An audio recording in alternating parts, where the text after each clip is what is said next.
Salut tout le monde, bienvenue sur Gianconga Tutoriel, j'espère que vous allez bien. Nous allons continuer nos séries de formations. Alors nous allons travailler sur ce projet, c'est un bâtiment R+5. Et ce que je vais vous montrer ce matin, nous allons voir comment trouver la surface d'influence pour faire la simulation du vent. Ok? Voilà, le bâtiment est là. Dans ce bâtiment, vous avez donc 4 facettes, en termes bien sûr de façades. Alors, parmi les 4, nous allons premièrement trouver donc la surface d'influence de la facette et après faire directement la simulation du vent. Vous allez comprendre comment ça fonctionne. C'est comme je vous avais dit dans la formation que j'avais postée il y a quelques jours passés. Je vous avais dit que lorsque vous faites la simulation du vent ou bien l'application de l'effet du vent, il faudrait que vous puissiez vraiment comprendre d'abord comment ça fonctionne. Il ne suffit pas seulement d'appliquer, de faire la simulation du vent dans toutes les facettes ou appliquer donc l'effet du vent tel que vous pensez. Mais il faut respecter beaucoup plus quelques principes par rapport à la forme de votre bâtiment. Donc, suivez-moi très bien, vous allez comprendre comment ça fonctionne. Abonnez-vous massivement sur notre chaîne YouTube, likez nos vidéos, commentez ainsi que partagez.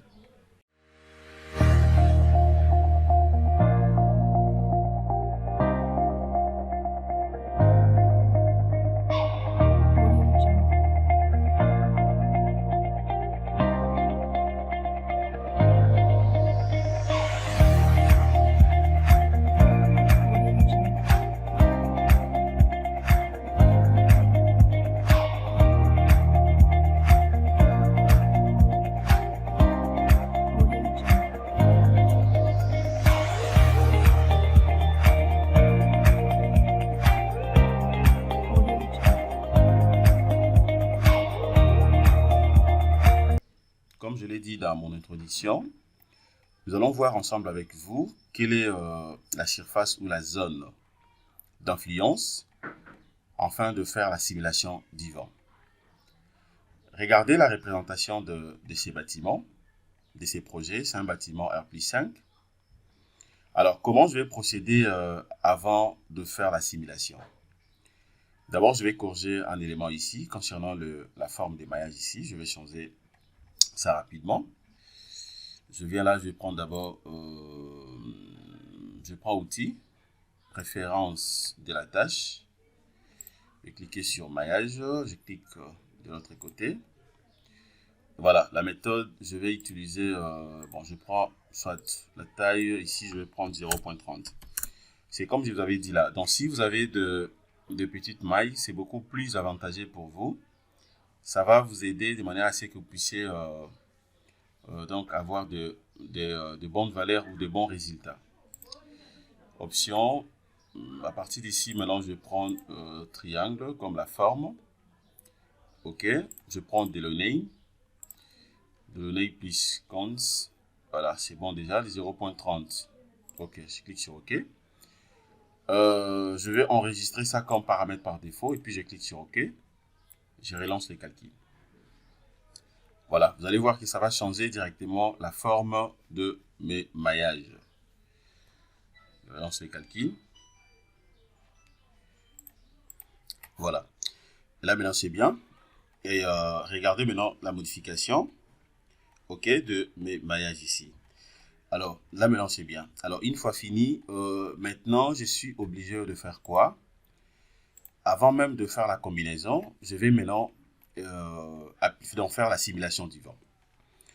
Regardez comment je vais trouver donc la surface d'influence. Alors, déjà à partir d'ici, je vois très bien. Je peux soit exporter ce fichier dans le module bâtiment et pour aller directement en plan, tout comme je peux le faire à partir d'ici. Je vois très bien par rapport à la forme de ces bâtiments. Vous allez voir que la grande portée, c'est suivant cette direction. Ok, la grande portée, c'est ici. Attendez, je vais d'abord cliquer de l'autre côté. Voilà, en avant cotation, je dois me rassurer de ce que je suis en train de dire. Ok, voilà, ça c'est la grande portée ici. Voilà. Ok, pour faire simple, regardez comment je vais faire la modification. Je prends que des axes. Donc, ça sera, je prends X, Z, X, Y. Voilà. Je peux prendre même X, Z, X, Y. Je vais coter rapidement. Ok, là, ça me fait combien? Voilà, ça fait 6,80 m. De l'autre côté, ça fait 15,40 m. Ok, 6,80 m, 15,40 m. Alors, déjà avec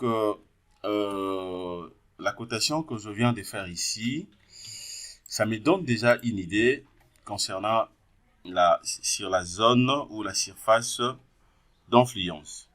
Ok, je prends ça. J'avais mal coté jusque là. Voilà, là ça fait 15 mètres. Ok, ça fait 15 mètres là. Alors déjà c'est pour dire que si par contre que les vents soufflent suivant cette direction, ok, il n'y a pas vraiment risque. Il n'y a pas vraiment risque vu que l'inertie est renforcée suivant cette direction par rapport à la forme du bâtiment. Vous voyez? Mais si par contre le vent souffle dans cette direction, c'est là où la zone où la facette est beaucoup plus exposée. Cela revient à dire quoi? Déjà pour disposer correctement mes colonnes, afin de renforcer l'inertie des bâtiments, dans ce sens, suivant bien sûr la direction des X, je suis obligé de placer mes semelles, disons comment, de placer mes colonnes dans ce sens, suivant cette direction. Tu vois? Je vais placer dans mes colonnes suivant cette direction pour renforcer l'inertie des bâtiments. Ok? Et donc, c'est pour dire que le deux facettes que vous voyez ici, je ne peux pas considérer ça comme une zone ou bien une surface d'influence pour la simulation du vent. Ok? Puisque si le vent souffle suivant cette direction, le bâtiment va résister. Même dans l'autre direction également, le bâtiment va résister. Donc, suivant la direction des Y, que ce soit Y positif ou Y négatif, le bâtiment va résister. Mais les deux facettes exposées, c'est beaucoup plus les deux, suivant la direction des X. C'est les deux. Ok. Regardez maintenant comment je vais faire. Voilà, je vais enlever d'abord ça. J'enlève la cotation. Ça fait 15 mètres. De l'autre côté, c'est 6,80 m. Voilà, je vais enlever ça. Je refuse l'encombrement. Ok, maintenant je m'en vais. Voilà. Là, maintenant, je vais venir ici. Je prends X. Je vais prendre même Y et Z. Voilà, Y et Z, suivant dans cette facette, attendez, voilà, là c'est bien, Y, Z. Ok. Maintenant, je vais cacher d'abord le chargement. Maintenant, ici, je vais placer d'abord mes bardages. Je prends structure, je vais prendre bardage, rectangle, discrétisation, je n'en ai pas besoin. Ok, je vais cliquer, premier clic, je clique là, deuxième de l'autre côté, et je descends. Attention, il ne faut pas fermer la partie ancrée dans le sous-sol. Donc, je vais me limiter ici, jusqu'au niveau des rez-de-chaussée. Voilà, je clique sur OK. C'est bon? Ça, je ferme. OK, je crois là, maintenant c'est bon. Je vais vérifier d'abord à quoi ça ressemble. OK, c'est bien. Voilà. Donc, je vais placer déjà mes bardages ici. OK. Je vais faire la même chose. Je prends également ça. Je vais copier ça de l'autre côté. Ça fait, pour on a calculé, ça fait 6,80 m. Voilà, c'est suivant la direction des X positifs. Donc là, j'aurai 6,80. Point virgule, 0, point virgule, et puis 0. Nombre de copies, une fois. Voilà, ce sera une fois, et puis j'applique. OK, c'est bon. Je vais vérifier d'abord si c'est bien fait. C'est bien. Est-ce que c'est bien fait? Attendez, je vais vraiment me rassurer que c'est bien fait. Ok, c'est bien fait, mais pas dans son entièreté, puisqu'il y a un débordement de l'autre côté. Bon, je peux tout simplement modéliser, il n'y a pas de problème. Ok, je peux modéliser. Non, non, c'est bon, je peux laisser ça comme ça, il n'y a pas de problème. Ok, Ok, je peux laisser ça comme ça, c'est bon. Voilà. Une fois que je finis de fermer déjà mes deux facettes, maintenant, je vais passer directement, je vais faire la simulation du vent. Ok, donc je fais la simulation du vent dans ces deux facettes. Ok, et parmi les deux, maintenant, je vais voir la zone la plus exposée. C'est ce que je vais considérer. Voilà. Maintenant, qu'est-ce que je fais? À partir de là, maintenant, je vais venir là. Je vais prendre chargement, simulation du vent, générer des charges du vent. Je clique là. Ok, le bâtiment est là. Voilà, sa vitesse ici, je vais utiliser le 28. La direction, déjà à ces niveaux ici, je prends ici, ok, X positive et Y positive.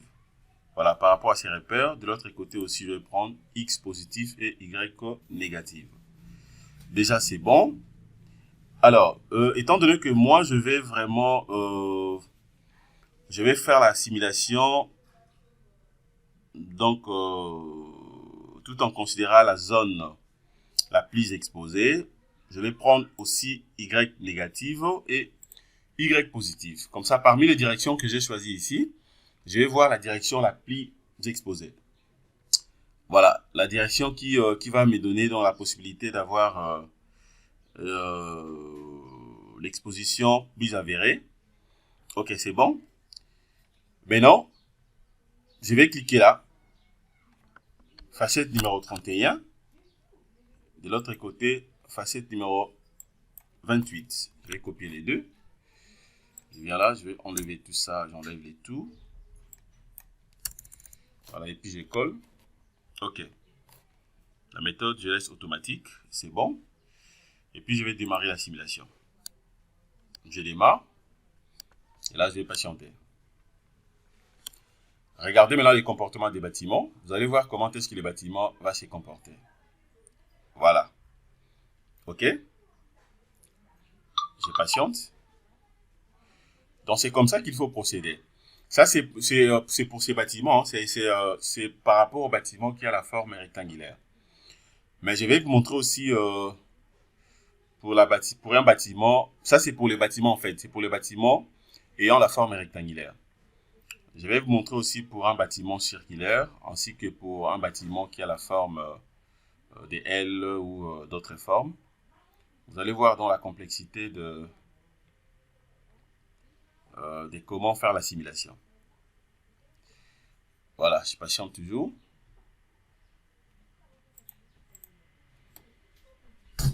Voilà, ça continue.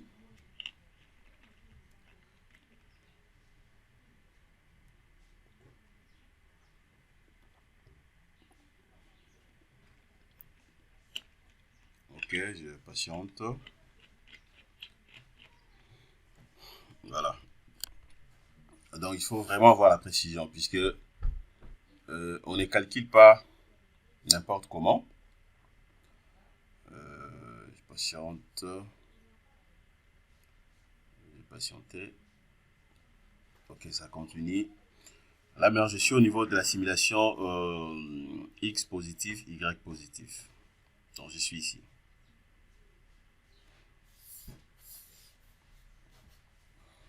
Voilà, je patiente tout simplement.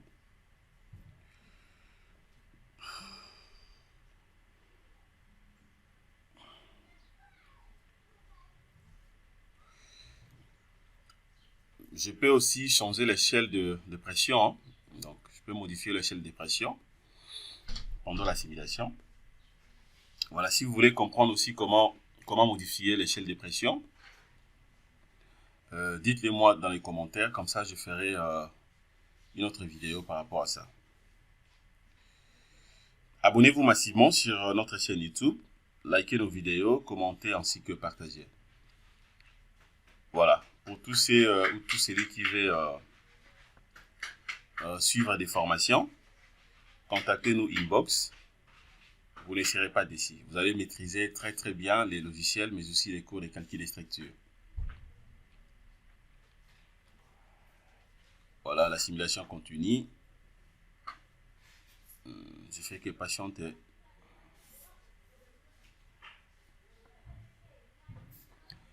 Voilà, c'est normal, ça va prendre beaucoup de temps. Beaucoup de temps, c'est normal, puisque j'ai choisi en fait plusieurs directions. C'est comme ça qu'il faut procéder, puisque parmi les directions que moi j'ai choisies, à la fin, maintenant, je vais voir la direction la plus exposée. Ok, comme vous le savez très bien, l'ingénieur calcule ou dimensionne toujours dans les cas les plus défavorables, puisque l'idée est que il faudrait que vous puissiez comprendre d'abord les comportements de votre projet. Voilà. Simulation suivant la direction de X positive et Y positive, déjà c'est bien. Maintenant, je suis au niveau de Y positive tout simplement. Je vais voir les comportements du vent. Comment ça va se comporter dans ces bâtiments. Ok, je patiente.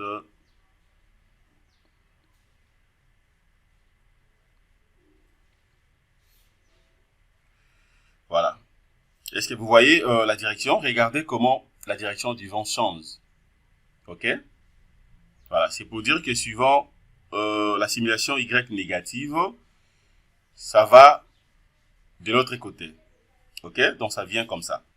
C'est comme je vous avais dit là. Vous allez remarquer que généralement, c'est suivant la petite portée.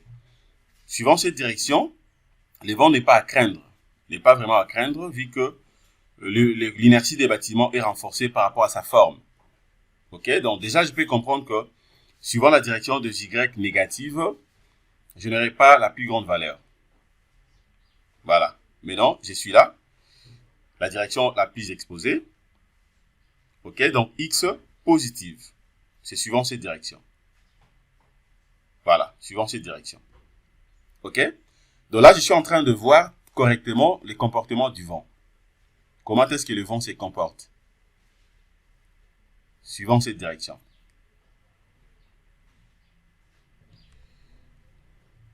Vous voyez? Il faut comprendre d'abord les bâtiments et puis comprendre aussi les déplacements des vents.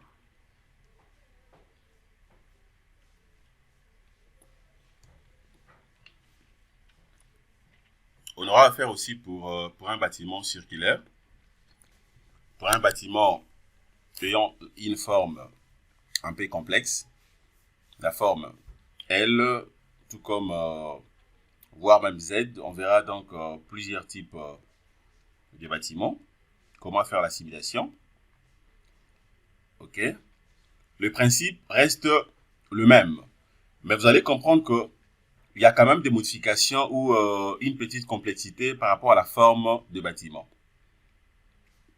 Par rapport à la forme des bâtiments.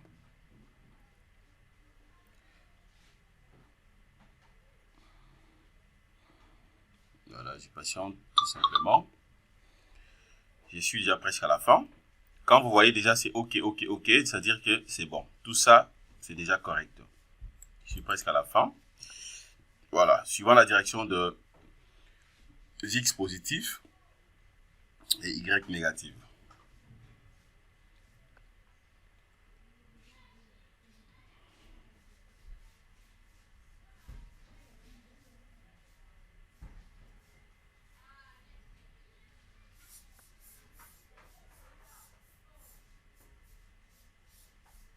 Voilà, je patiente tout simplement.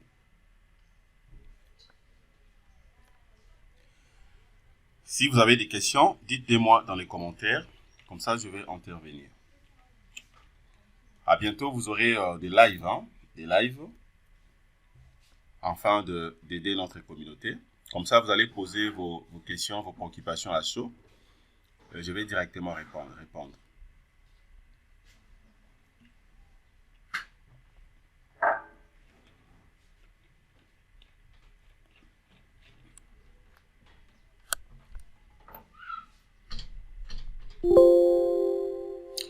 Voilà. Là, maintenant, c'est bon. Simulation du vent terminée. Vous avez donc tous les cas générés. Voilà, tout est là. 1, 2, 3, 4, 5. Je clique sur OK. Maintenant, je peux fermer. Je ferme ça. Voilà. Alors, dès que je ferme, je vais d'abord voir la simulation que je fais. Je commence d'abord pour les cas numéro 7. Je clique là-dessus. Je vais voir comment ça se présente. Regardez. Vous voyez? Est-ce que vous voyez? Vous voyez?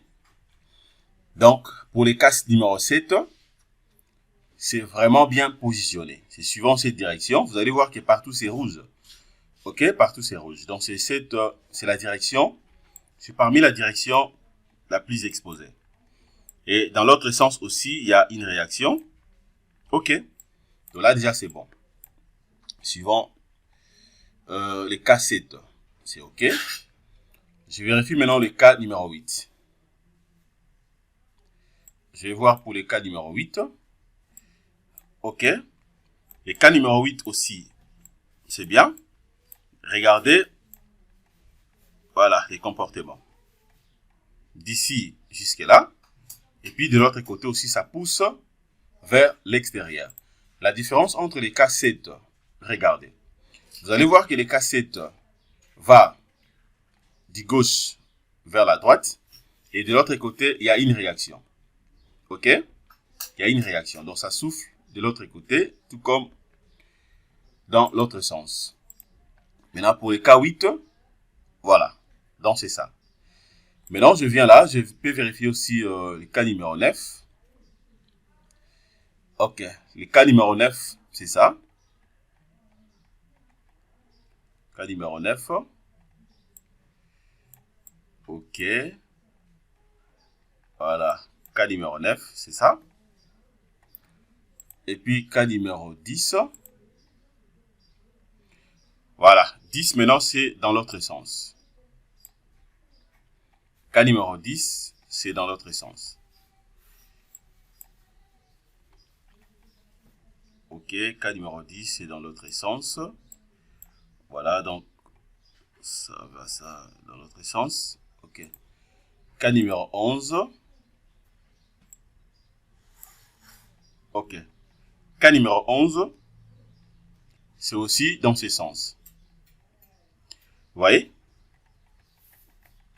Attendez, je vais voir très bien comment ça se comporte. Voilà, dans l'autre sens. Alors, déjà, vous allez comprendre ici que entre les deux facettes, la zone la plus exposée par rapport aux directions que moi j'ai choisies, c'est ça. C'est ça la facette la plus exposée. Puisque regardez seulement, vous allez voir que ça fait presque trois directions. Souffle dans le même sens. 7. Vous allez voir 8 également. 9. 10, c'est dans l'autre sens. Et 11. Ok? Et 11. Vous voyez? Donc, c'est ça. Ok. Alors, maintenant, si je vais maintenant combiner, faire la combinaison. Comme vous le savez très bien, l'ingénieur calcule ou dimensionne toujours dans les cas les plus défavorables. C'est-à-dire que le vent peut souffler suivant cette direction, tout comme ça peut souffler dans l'autre sens.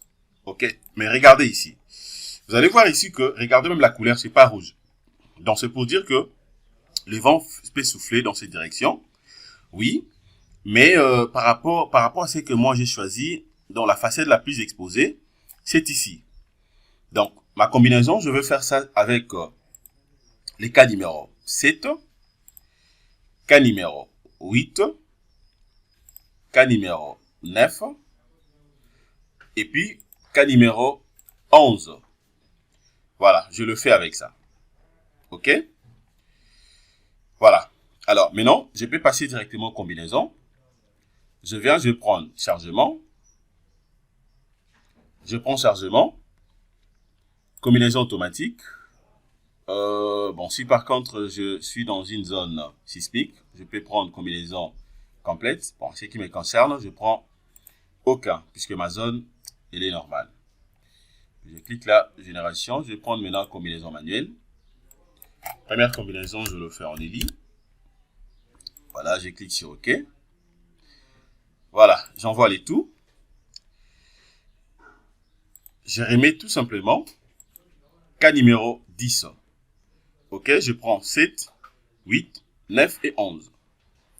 Et puis j'applique. C'est bon, je vais cliquer sur Nouvelle. Cette fois-ci, je prends maintenant LS. LS, je clique sur OK. J'envoie les tout. Je remets les lignes. Je remets les cas numéro 10. J'applique aussi pour les LS. Et puis je ferme. Voilà, je viens là, je vais prendre maintenant la combinaison en Nelly. OK. La combinaison en Nelly est là. Voilà, donc vous allez comprendre que la structure est complètement chargée. Vous voyez? La structure est complètement chargée. Dès que c'est bon, je viens là, je vérifie d'abord la structure. Pour me rassurer s'il n'y a pas des erreurs. Tout est bien, c'est OK. Et puis je lance les calculs.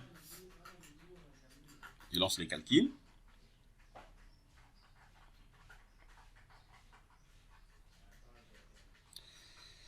Voilà, je patiente. Je vais patienter. Donc c'est vraiment simple, hein? C'est vraiment facile. Je patiente.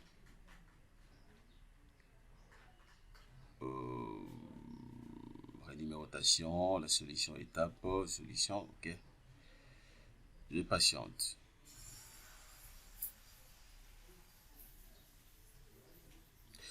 Voilà, c'est bon.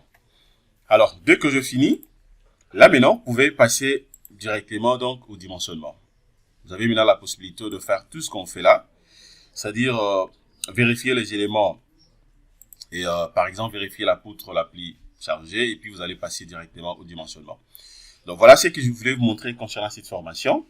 Et donc vous avez suivi, vous avez compris comment choisir la zone la plus exposée ou la facette la plus exposée afin de faire la simulation du vent et comment faire aussi la combinaison. Déjà, vous allez voir que par rapport à ces projets, les coefficients d'élasticité du sol également a été pris en compte. Ok, merci de votre disponibilité. Abonnez-vous massivement sur notre chaîne YouTube. Likez nos vidéos, commentez ainsi que partagez. Passez une excellente journée. Au revoir.